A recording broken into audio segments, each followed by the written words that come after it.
इस कहानी की शुरुआत में हमें बताया जाता है कि आज से करोड़ों सालों पहले चारों तरफ से अंधकार था और इसी अंधकार की वजह से अंधेरे के शैतान डार्क एल्वेस का जन्म हुआ जो पूरे ब्रह्मांड पर राज किया करते थे। लेकिन जब हजारों सालों बाद ब्रह्मांड में रोशनी का उदय हुआ तो डार्क एल्वेस जाति के लीडर मेलेकित ने ब्रह्मांड को फिर से अंधेरे रातों में बदलने की कोशिश की और उसने रियलिटी स्टोन से अनंत विनाश का शक्तिशाली अस्त्र ईथर बनाया। ईथर एक चुंबकीय तत्व होता है जो दूसरों की शक्ति को अपने अंदर खींच लेता है। इसीलिए मेलेकित ने ब्रह्मांड में फिर से अंधकार लाने के लिए कन्वर्जेंस की घटना का इंतजार किया, क्योंकि हर 5000 सालों में 9 ग्रह मिडगार्ड यानी कि अर्थ का एक चक्कर पूरा करते थे, जिससे सभी 9 ग्रह एक सीधी रेखा में आने की वजह से कन्वर्जेंस की घटना उत्पन्न होती थी और इसी वक्त पर ब्रह्मांड की सारी सीमाएं धुंधली पड़ जाती है। इसीलिए मेलेकित ने उस दिन ईथर छोड़ने की कोशिश की, लेकिन ओडिन के पिता बोर्न ने अपनी एसगार्डियन सेना से उस पर हमला कर दिया,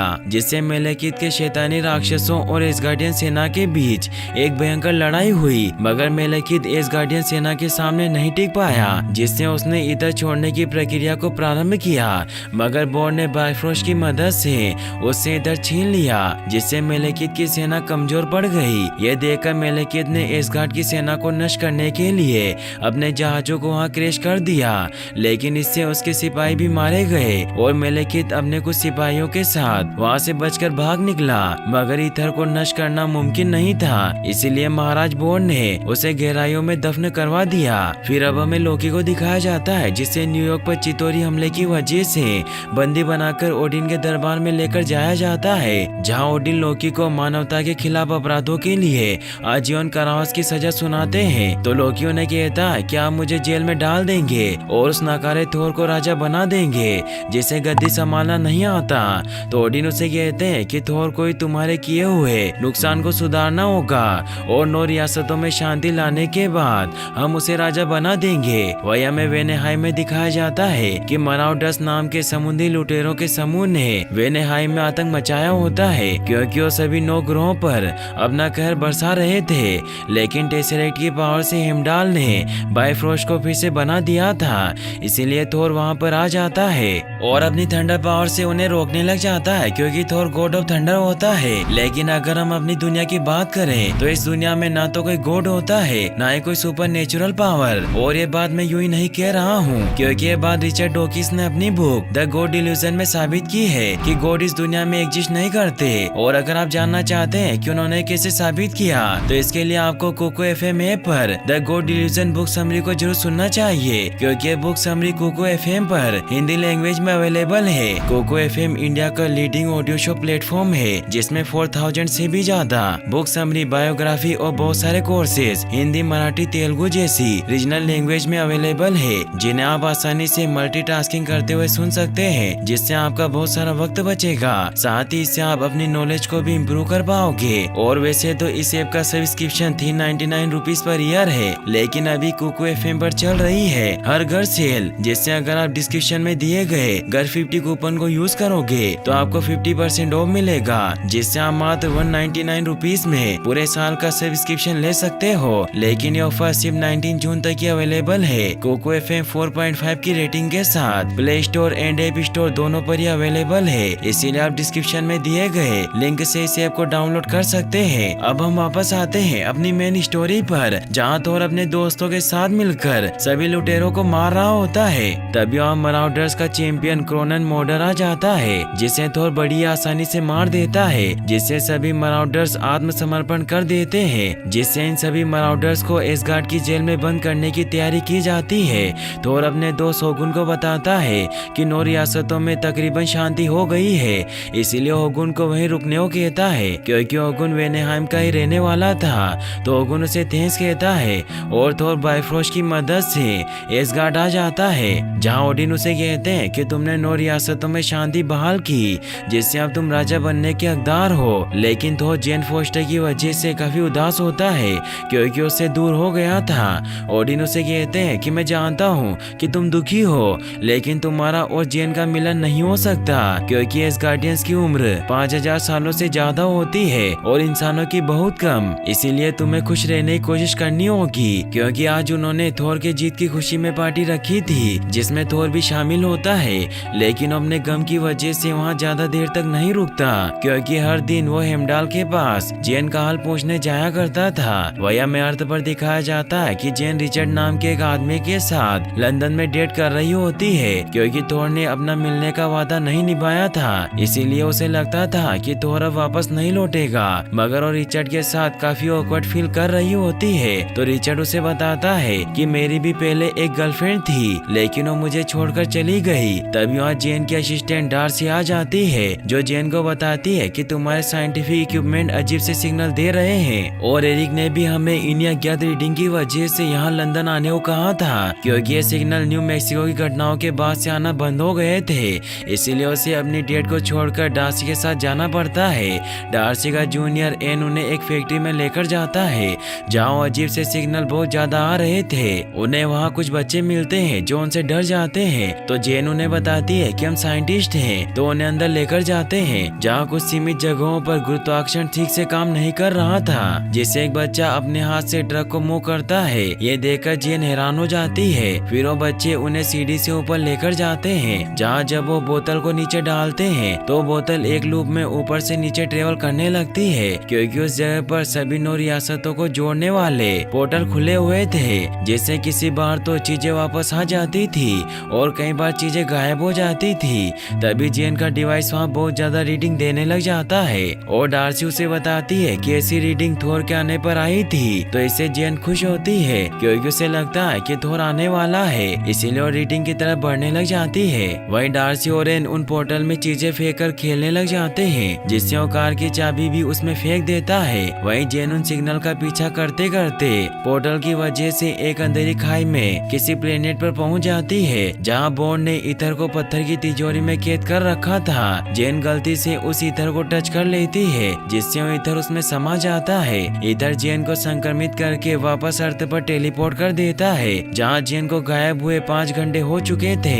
इसीलिए डार्सी ने पुलिस को वहाँ बुला लिया था। डार्सी जेन को देखकर बहुत खुश होती है, लेकिन जेन पुलिस को वहाँ देखकर उस पर गुस्सा करती है। तभी बारिश होने लग जाती है और थोर वहाँ पर आ जाता है, क्योंकि ईथर की वजह से हेमडाल को जेन नजर नहीं आ रही थी। जेन को उस पर बहुत गुस्सा आता है, क्योंकि वो बहुत समय से उससे मिलने नहीं आया था। इसीलिए उसे थप्पड़ मारकर कहती है कि तुमने लौटने का वादा किया था और मैं तुम्हें कब से ढूंढ रही हूँ। तो थोर उसे कहता है कि मैं नहीं आ सकता था, क्योंकि बाइफ्रोस्ट तबाह हो चुका था और सभी 9 रियासतों में जंग छिड़ी हुई थी। तभी डार्सी वहाँ आ जाती है, जो उन्हें बताती है कि हम गिरफ्तार होने वाले हैं, जिससे जेन पुलिस वालों से बात करने जाती है। तो ऑफिसर उसे कहते हैं कि एक प्राइवेट प्रॉपर्टी है और तुम बिना इजाजत के यहाँ घुसे हो, इसीलिए तुम्हें हमारे साथ चलना होगा। और वो जैसे ही जेन को टच करता है तो इधर की वजह से वो दूर गिर जाता है और जेन की हालत भी खराब होने लगती है। ये देखकर पुलिस उन्हें दुश्मन समझने लगती है। तो थोर बाइफ्रोस्ट बुलाकर जेन को एसगार्ड ले आता है, जहाँ जेन का उपचार शुरू किया जाता है, मगर उन्हें समझ नहीं आता कि जेन में इतनी एनर्जी की चीज क्या हो सकती है। तभी ओडिन वहाँ आ जाते हैं, जो थोर पर गुस्सा करते हैं, क्योंकि वो एक इंसान को यहाँ ले आया था और वो अपने सिपाहियों को उसे वापस मिडगार्ड यानी कि धरती पर भेजने के आदेश देते हैं। लेकिन जैसे ही सैनिक जेन की बॉडी को टच करते हैं तो इधर रक्षात्मक रूप से उन पर हमला कर देता है, जिससे वो दूर गिर जाते हैं। ये देखकर ओडिन समझ जाते हैं कि जेन की बॉडी में ईथर है और वो उन दोनों को एक रूम में लेकर जाते हैं, जहाँ उन्हें बताते हैं कि ब्रह्मांड के निर्माण से पहले के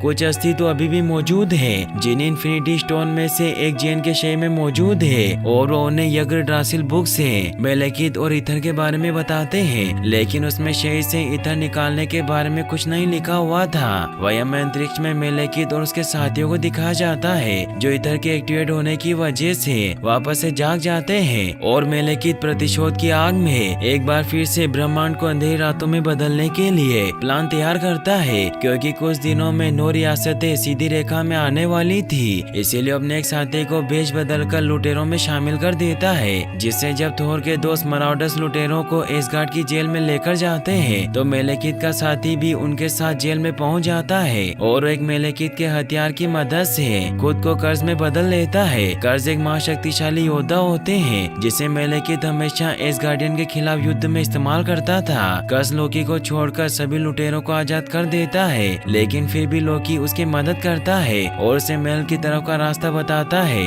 जिससे वो महल की तरफ बढ़ने लग जाता है और सभी लुटेरे आतंक मचाना शुरू कर देते हैं, जिससे थोर सभी सिपाहियों और अपने दोस्तों के साथ उन्हें रोकने की कोशिश करने लग जाता है। इससे मौका पाकर मेलेकित अपने शिप लेकर एसगार्ड में दाखिल हो जाता है ताकि वो जेन से इतर हासिल कर सके। हेमडाल को भी इस बात का पता चल जाता है और वो एक शिप को डिस्ट्रॉय कर देता है, लेकिन मेलेकित अपनी पूरी सेना के साथ आया था, इसीलिए वहाँ पूरे एसगार्ड में तबाही मचाना शुरू कर देता है और शाही महल की तरफ बढ़ने लग जाता है। एसगार्डियन सेना उसे रोकने की कोशिश करती है, जिससे एक भयानक लड़ाई स्टार्ट हो जाती है और हेमडाल मेलेकित को महल तक पहुंचने से रोकने के लिए एक सुरक्षा कवच बना देता है। वहीं कर्ज भी महल के अंदर दाखिल हो जाता है, जो सुरक्षा कवच को तोड़ देता है, जिससे मेलेकित के शिप महल पर हमला करने लग जाते हैं और वो महल में दाखिल होकर सैनिकों को मारने लग जाते हैं। मेलेकित इतर हासिल करने के लिए थोर की मां फ्रीगा के रूम में पहुंच जाता है, जो जेन को बचाने के लिए मेलेकित पर हमला कर देती है और वो मेलेकित को मारने लगती है। लेकिन तभी कर्ज वहाँ पर आ जाता है, जो बहुत ही पावरफुल होने की वजह से फ्रीगा को पकड़ लेता है। मेलेकित जेन के पास जाता है और उससे इतर मांगने लगता है, लेकिन वो सिर्फ एक होलोग्राम था, जिससे उसे फ्रीगा पर बहुत गुस्सा आता है और वो उससे जेन के बारे में पूछने लग जाता है, लेकिन उसे कुछ नहीं बताती। तो कर्ज फ्रीगा को जान से मार देता है। थोर भी वहाँ पहुँच जाता है और अपनी पावर से मेलेकित के मुंह को जला देता है, लेकिन कर्ज उसे बचाकर वहाँ से निकल जाता है। ओडिन भी वहाँ आ जाते हैं, जो फ्रीगा के मरने की वजह से पूरी तरीके से टूट चुके थे। रात को फ्रीगा और सभी शहीद सैनिकों का अंतिम संस्कार किया जाता है। वया में अर्थ पर एरिक सेल्वी को दिखाया जाता है, जो कन्वर्जेंस की घटना की वजह से स्टोन एज में पागलों जैसा बर्ताव कर रहे थे, इसीलिए पुलिस उन्हें मानसिक जांच के लिए अपने साथ ले जाती है। डार्सी और एनबीए न्यूज देख लेते हैं। वया में इस घाट में दिखाया जाता है कि ओडिन जेन को सेफ रखने के लिए उसे कैद कर देते हैं, ताकि मेलेकित उस तक न पहुंच सके। थोर अपने पिता से इस बारे में बात करने जाता है। वो ओडिन को कहता है कि इतर अभी भी हमारे पास है, इसीलिए मेलेकित उसे वापस लेने जरूर आएगा और वो सब कुछ तबाह कर देगा। इसीलिए हम जेन को अंधकार की दुनिया में ले जाएंगे ताकि एसगार्ड सुरक्षित रहे, जिससे जब मेलेकित इतर को जेन की बॉडी से अलग करेगा तो उस वक्त इतर और मेलेकित दोनों असुरक्षित होंगे और उसी वक्त हम दोनों को खत्म कर देंगे। लेकिन ओडिन उसकी बात नहीं सुनते और उसे कहते हैं कि इसमें बहुत खतरा है, क्योंकि अगर इतर मेलेकित के हाथ लग गया तो पूरे ब्रह्मांड को नष्ट कर देगा, इसीलिए तुम ऐसा नहीं करोगे और हम जंग के लिए तैयार हैं। इसीलिए अगर वो यहाँ आया तो हमारी तलवार का शिकार बनेगा। तो थोर उन्हें कहता है कि इससे हमारे बहुत से लोगों की जानें चली जाएगी। तो ओडिन उसे कहते हैं कि हमें इस बात की परवाह नहीं, हम अपनी आखिरी सांस तक लड़ेंगे। तो थोर समझ जाता है कि वो माँ की मौत से पूरी तरह से टूट चुके हैं, जिससे थोर हेमडाल के पास जाता है ताकि उसकी मदद से स्वाटरहाइम पहुंच सके।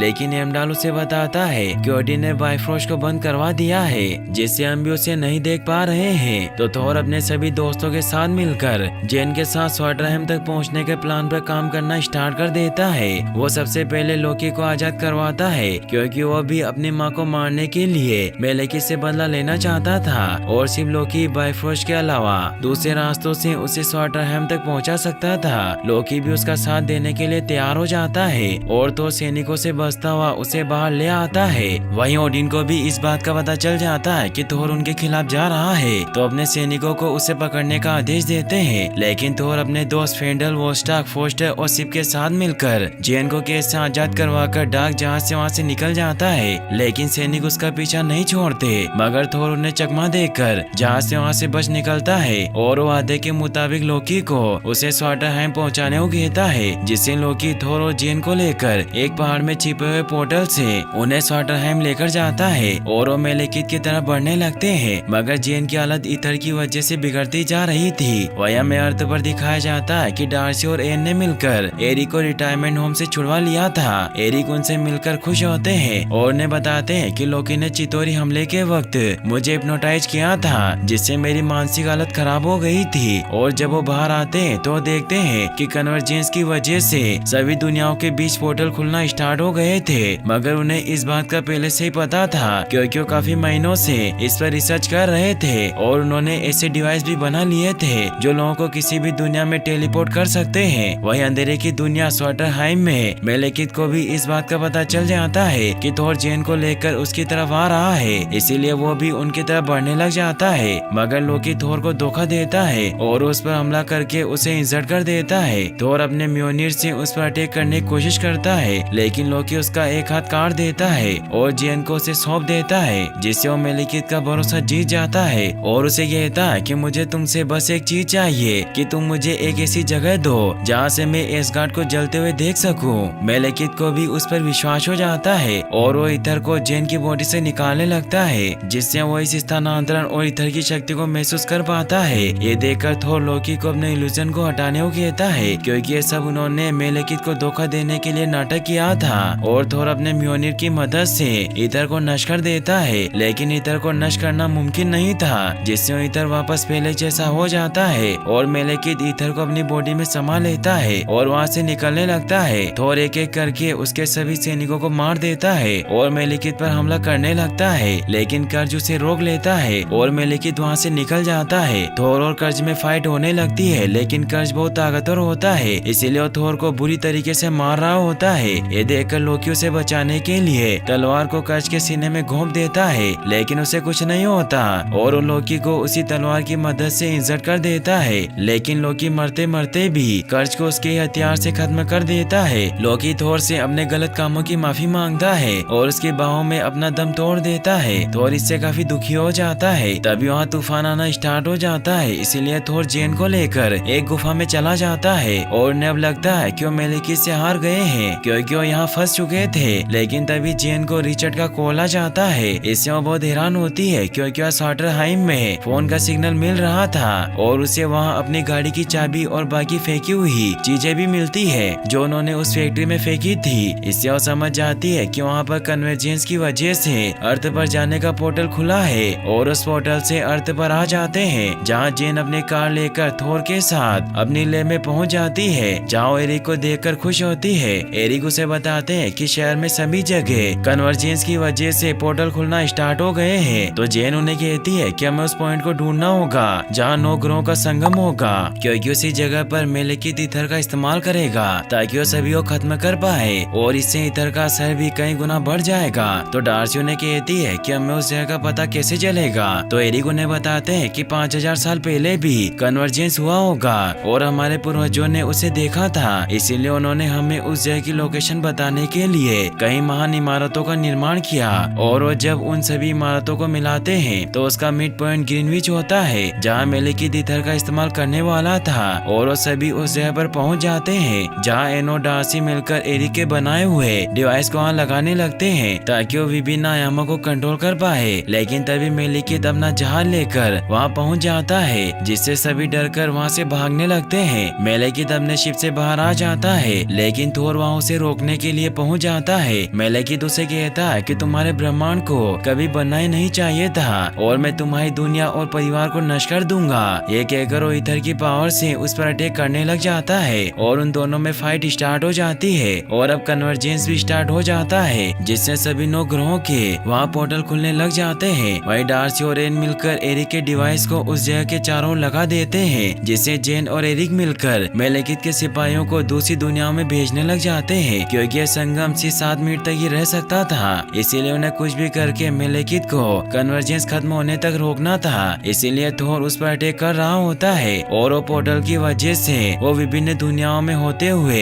एक दूसरे से फाइट करने लग जाते हैं और उनकी वजह से एक फ्रॉस्ट बीस्ट भी वहाँ पर आ जाता है। वहीं डार्सी को डार्क सैनिक मारने वाले होते हैं, लेकिन एन उसे बचा लेता है। इससे डार्सी उससे इम्प्रेस होकर उसे किस कर लेती है। थोर और मेलेकित एक पोर्टल की वजह से अलग हो जाते हैं, जिससे मेलेकित अब सभी पोर्टल से पूरे ब्रह्मांड में ईथर छोड़ने लग जाता है, क्योंकि संगम चरम बिंदु पर पहुंच चुका था, जिससे वहाँ एक बाउंडर पैदा हो जाता है। थोर भी वहाँ पहुंच जाता है और वो एरिक से कहते हैं कि मेरे यंत्र उसे रोक सकते हैं, लेकिन हम उसके ज्यादा पास नहीं जा सकते। तो थोर उन्हें कहता है कि मैं उसके पास पहुंच सकता हूँ और वो यंत्र लेकर मेलेकित के पास पहुंच जाता है। तो मेलेकित उसे कहता है कि तुम मुझे रोक नहीं सकते और ब्रह्मांड में फिर से अंधकार होगा। तो थोर उस पर एरिक के बनाए हुए डिवाइस से हमला करके मेलेकित को खत्म करने लग जाता है। तो मेलेकित उसे कहता है कि तुम मुझे नहीं रोक पाओगे, क्योंकि ईथर को नष्ट नहीं किया जा सकता।